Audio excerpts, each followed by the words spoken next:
Hey, what's up, everyone? My name is Vishal, and today I'll be talking about what are the four pillars that you need to fix at the top priority to actually scale your brand to 6 to 7 figures. And these are the four things. I've seen a lot of brands are not doing it. They are just running random ads, trying to fix a lot of things, try to offer hidden strategies. And it's okay. I used to do same things. My agency was falling under the same category.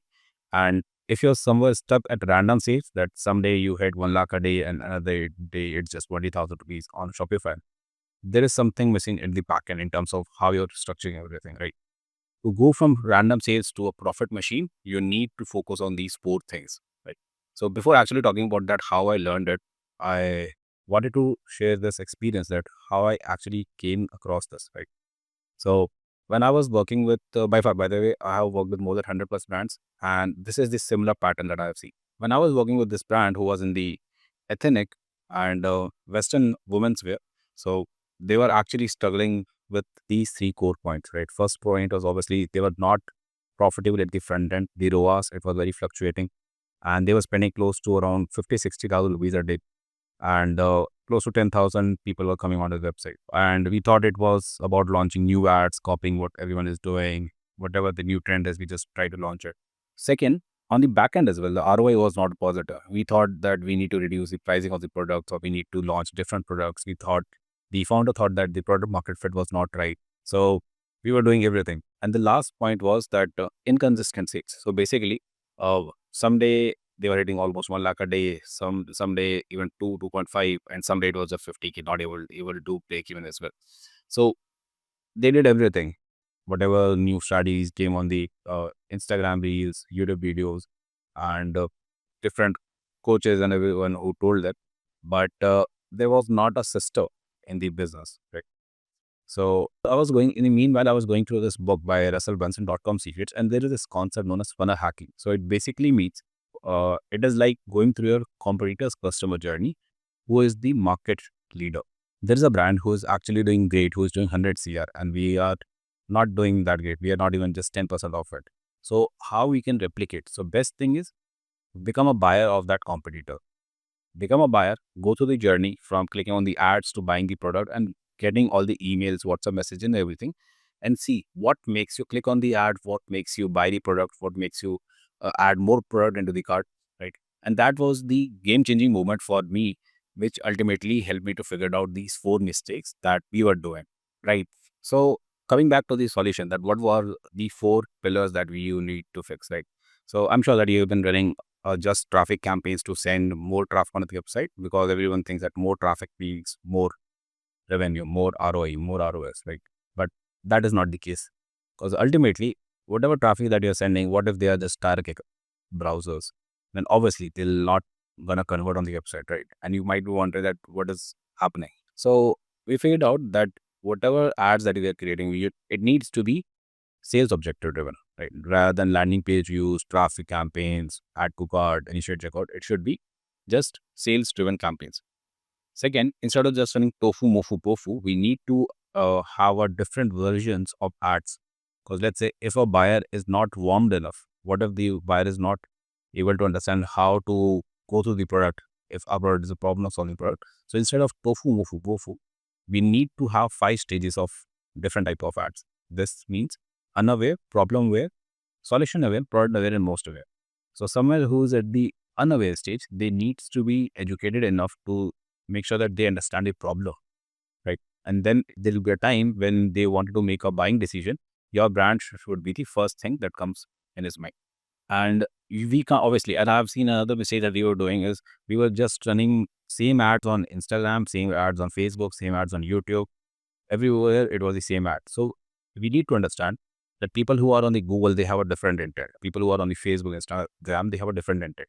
So we can't just copy all the ads and post it on a different platform. I know it is very easy for an agency to do so, but for a better traffic, better quality of traffic, we need to have platform specific ads. And third thing that we were missing was that we were just trying to track the number of people who are coming on the website. We need to combine four different metrics. This means CPM, CPC, average order value, and conversion rate, which ultimately, after all the math, it brings to the ROAS. that if your CPM CPC is less and conversion rate and AOV is higher, this means you'll have better ROAS. So we can't just judge the whole traffic by number of people who come onto the website. Right? We will need to make sure that whoever is coming on the website, they need to convert, they need to buy from us. So we can't just rely on the traffic, right? So that was the biggest problem. And ultimately, we figured out the solution that we need to have psychology-based ads, people who are at different stages, and all traffic doesn't mean more revenue. We have to make sure to check the quality of the traffic. Now, the second point, it was about landing page optimization. As I already mentioned in the last point, what everyone was doing was basically running ads and sending the same traffic on a broad page, category page, or a home page. In that case, people who are warmed up enough, obviously they're gonna buy. But people who are at different stages, like people who are at a problem aware stage or solution aware stage, they'll just go through the content and they'll just bounce off, right? So we can't be very careless in this case, and we can't be sending all the traffic to a same page. So based on different types of ads that we create, to make it very easy, we could obviously cold, warm, and hot, depending on the what is the temperature of the target audience that we are running ads upon. We need to make sure that the landing page is also very congruent according to the messaging on the ads. Second point in the landing page optimization was that people were just creating or downloading templates and pasting it on the Shopify store. But obviously, people make decisions emotionally and they justify it logically. So there is a proper framework that we have figured it out. So whenever you are on the creating landing pages or the Shopify store pages, that it needs to have format. Obviously, there needs to be an hook to catch the attention of the user, and story should be there that why this product is the best product they should be having that creates a desire and offer. And in these three sections, obviously we need to be emotionally as well, logical as well, and urgency and scarcity should be obviously there. And I've seen stores, what they do, they basically give all the discounts, buy one get one free and different things. But let's say people who are not aware, people don't know how to use the product, or people who don't know how to whether they need your product or not, right? What if they have some quality related objections rather than they need a discount, right? So we need to figure out what is the temperature of the audience. Then we need to create the landing pages accordingly, and obviously we need to stack the bonuses and offers according to the temperature of the audience. And how we can judge this data? Obviously, there's a free tool that is Microsoft Clarity. There are different heat maps and everything which you can obviously go through and understand. Okay, my website is not good enough because it may be good enough because from the founder's point of view, the website looks crazy in terms of decency, everything is good. But when it comes to actual conversions, people are not buying from it, right? So data is the king. We need to rely on the data. Third point, that we were not targeting the backend. I mean, everyone was doing the heavy lifting in terms of launching new ads, different angles, whatever we try to copy from the internet, but there was no backend system. So third is basically backend revenue engine. What I have seen, every brand, they run the ads, they try to spend as much money as they can on the paid ad, but what they lack is the remarketing. And there is a very important concept. Pareto is known as Pareto's principle, basically the 80-20 rule, that your 80% of the revenue comes from your 20% of the audience. This means, obviously, let's say if you have 1 lakh customers, 20,000 customers will be the best audience who will gonna buy your product again and again. And if you're not reaching out to them, this means you're losing 80% of the sales. So how you can do it? Obviously, there is retargeting on the ads, which some people do it. But what about the email and WhatsApp?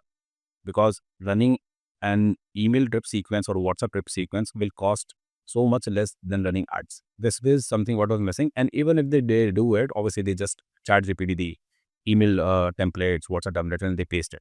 Instead of hiring a copywriter who understands the psychology, I mean, I'm not against the chat GPT, but we need to understand that people are not good enough in terms of giving the prompts to the chat GPT. Either the person needs to be good enough and it should be converting, right? So backend system was missing and this needs to be fixed as soon as possible. Last problem was that we used to thought that people needs to have discount because other brands are giving it discounts, right? So instead of having the offers running 24/7 the whole year, we need to have offer splits. So people should wait for it. I'm sure you have heard about Jaywalking. So Jaywalking is a brand which usually keeps their store closed. And they made so much hype of it that people literally wait for the store to open. And in a blink of an eye, they just get sold out very easily, right? So if you're able to create that hype, good. If not, because obviously that's a very niche market. But if your product is something which needs regular sales, you need to plan your sales ahead, and you can't just randomly run a sale campaign. You need to make sure that it is being hyped up. Let's say if you have a sale at the end of the month, you need to start giving slow reminders in terms of ads, in terms of, let's say, email marketing, WhatsApp marketing, that we have specific sales and we will be having an early window for the existing buyers, right? So to create that hype, to create that reminder, because see, people on a day-to-day basis, they come across a lot of stuff. They see a lot of ads. They definitely gonna forget about your brand. So building that retargeting campaign is very important in terms of ad as well.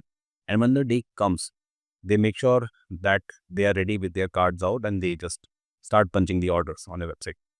So if these four things are there on your website, on your Shopify store, the traffic that converts, the landing page optimizations, and the backend revenue engine, and offer sprint that you need to plan. I would suggest to plan the offer sprints in advance for the quarter.